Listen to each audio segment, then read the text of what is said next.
Hello everyone. AR ரகுமானை விமர்சிப்பவர்களுக்கு மகள் கொடுத்த பதிலடி. வாங்க என்ன பதிவு பண்ணிருக்காங்கன்னு பார்க்கலாம். இசையமைப்பாளர் ஏஆர் ரகுமான் சமீபத்தில் ஒரு பேட்டியில் பேசும்போது பாலிவுட் சினிமா துறை மதச்சார்பு உடையதாக மாறிவிட்டது என கூறியிருந்தாங்க. மேலும் கடந்த 8 ஆண்டுகளில் நடந்த அதிகார மாற்றத்தால் எனக்கு வாய்ப்புகள் கிடைக்காமல் போனது எனவும் அவர் குற்றம் சாட்டியிருந்தாங்க. அவர் கூறியது சர்ச்சையான நிலையில் பாலிவுட் துறையினர் பலரும் ரகுமானை விமர்சிக்க தொடங்கிவிட்டாங்க.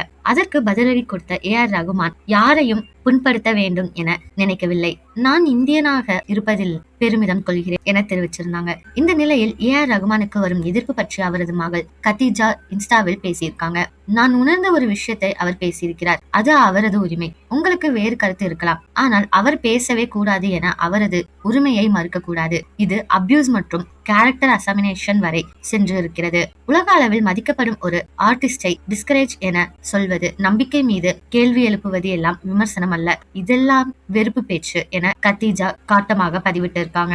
மேலும் ரகுமான் குடியரசுத் தலைவர் உடன் இருக்கும் போட்டோவை பதிவிட்டு இந்திய கொடியையும் அவர் பதிவிட்டு இருக்காங்க. இந்த நியூஸை பத்தி நீங்க என்ன நினைக்கிறீங்க அப்படிங்கறத கமெண்ட்ல சொல்லுங்க. இதே மாதிரி லேட்டஸ்ட் சினிமா நியூஸ் அப்டேட் தெரிஞ்சுக்கணும்னா இந்த சேனலை சப்ஸ்கிரைப் பண்ணிக்கோங்க.